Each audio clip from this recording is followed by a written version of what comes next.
Wow, Oprah, thank you.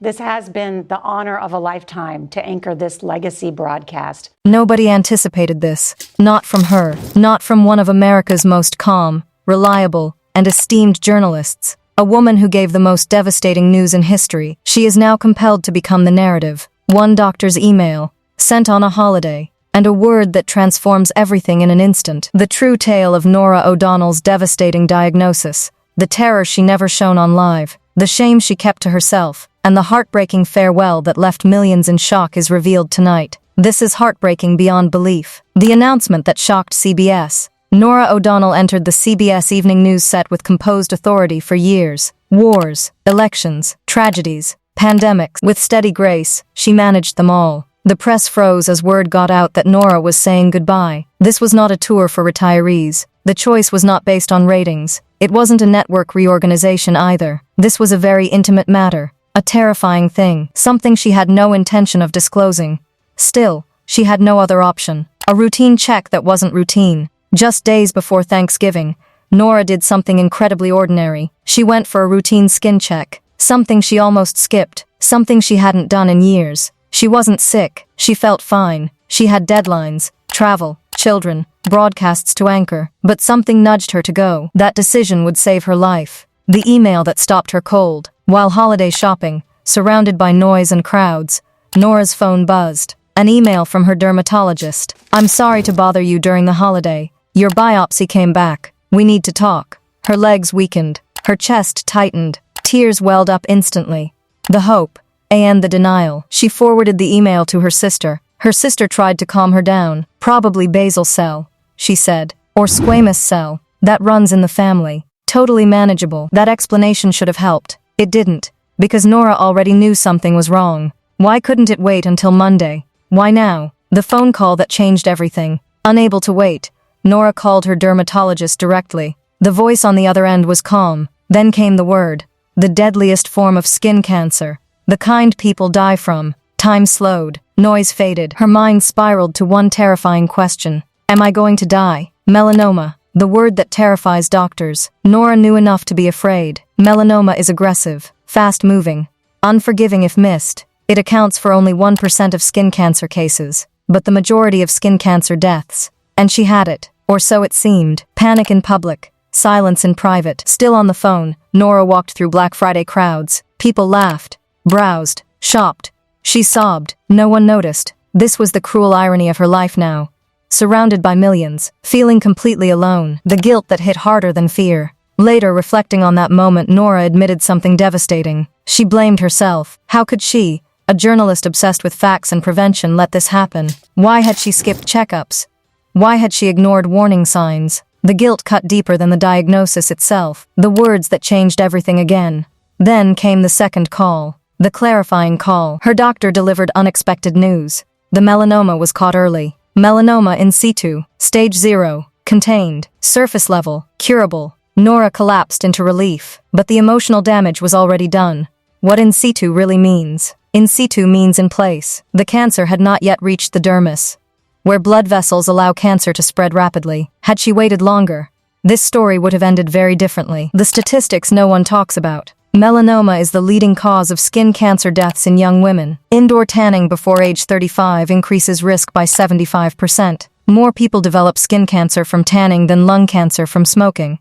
And suddenly, Norah's past made terrifying sense. The habits that haunted her. Growing up in Texas, summers meant scorching heat. Sunscreen was optional. Shade was ignored. Later, tanning salons became routine, especially before big events. Like many young women, she never imagined long-term consequences. Now she was paying the price, telling her children. Before surgery, Norah faced her hardest assignment yet, telling her kids. She sat them down, explained the diagnosis in simple terms, watched fear cross their faces. They asked the question every parent dreads. Are you going to die? She promised them she wouldn't. But that night, she lay awake wondering what fears lived silently in their minds. Surgery day. The procedure was more intense than expected. A 3-inch incision, 25 stitches, weeks of healing. Her children helped apply ointment to the scar, a role reversal no parent ever wants. You were very lucky. Her doctor didn't sugarcoat it. Had the melanoma progressed even slightly, this would not have been a simple surgery. Early detection saved her life, a scar that never goes away. The scar remained bright red, visible in certain dresses, permanent.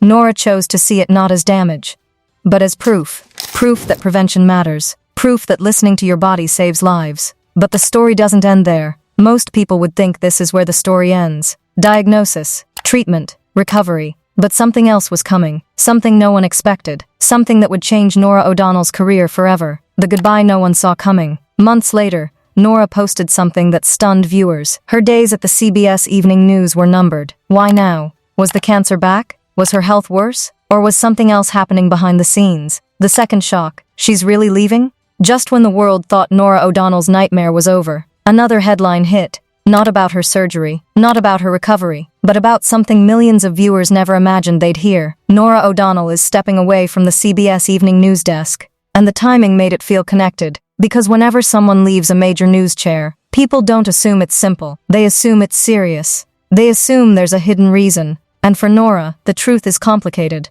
Why the internet immediately panicked. As many of you know, this is my final evening news broadcast. It has been an incredible 5.5 years. The moment her goodbye became public, the theories exploded. Her health must be getting worse. The diagnosis came back.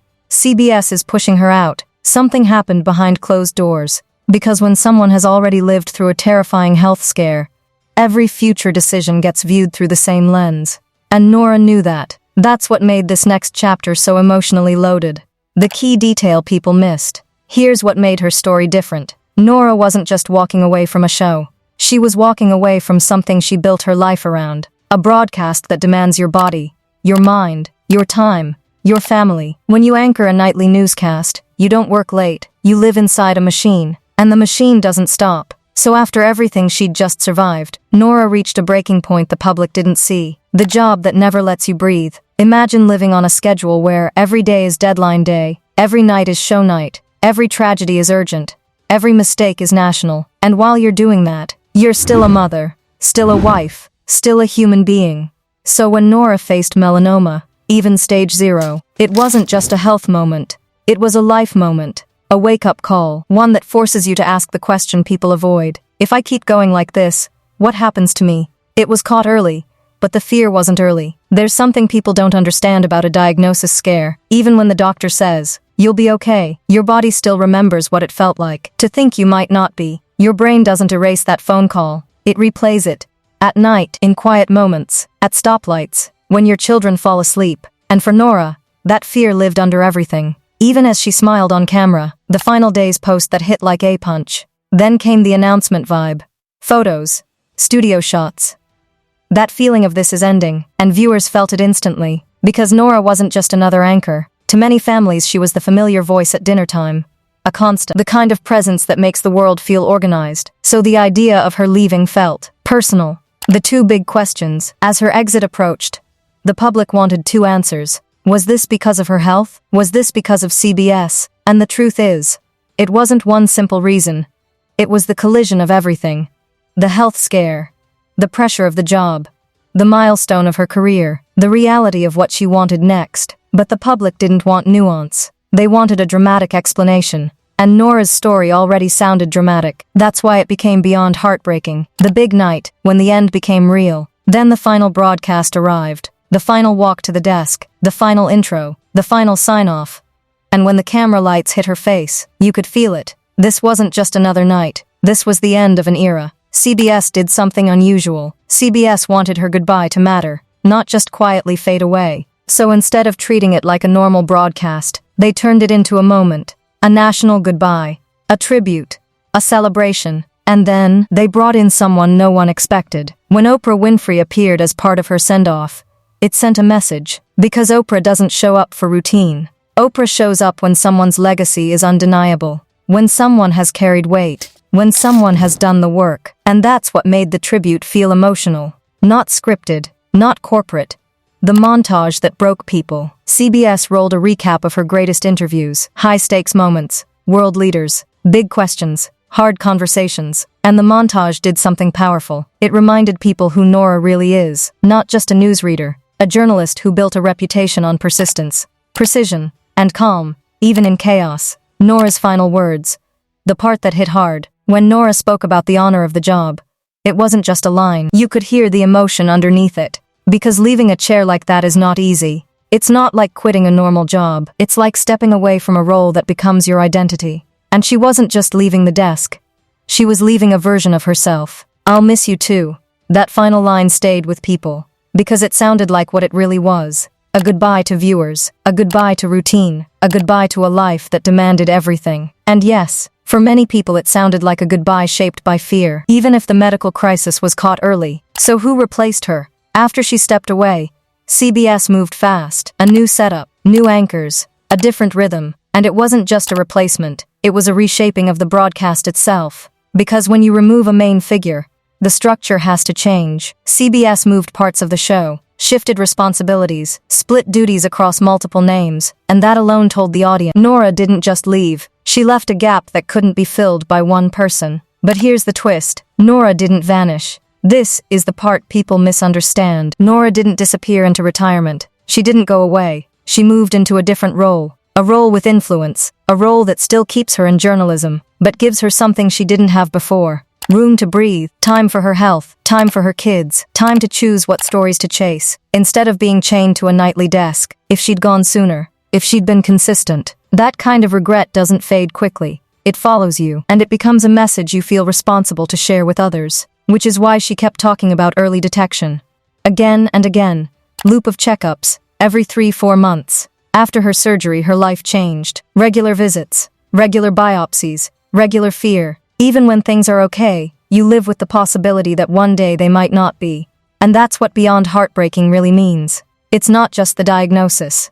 It's the shadow it leaves behind. The bigger story, her legacy. Before the CBS desk, Norah worked for years climbing through journalism, covering Congress, working at NBC, reporting on major national events, earning credibility through hard work. And at CBS, she became part of history. A face of major political coverage, a journalist known for securing high-profile interviews, a woman who asked questions others wouldn't. Her most memorable interviews. If you've ever seen Norah in a major sit-down, you know her style. Calm voice, direct questions, no wasted words. Some of her most talked-about interviews included world leaders and major political figures, moments that required trust, preparation, and courage. Those interviews didn't happen because she got lucky. They happened because she was relentless. The real reason people connected to her. Here's why Norah mattered to viewers. She made hard news feel human. She didn't just deliver tragedy. She delivered context. She didn't just talk numbers. She talked lives. And when someone like that suddenly becomes the patient, the person receiving the terrifying email, it hits differently. No one is untouchable. Not even the people who report the world's chaos for a living. The moment that changes everything for viewers.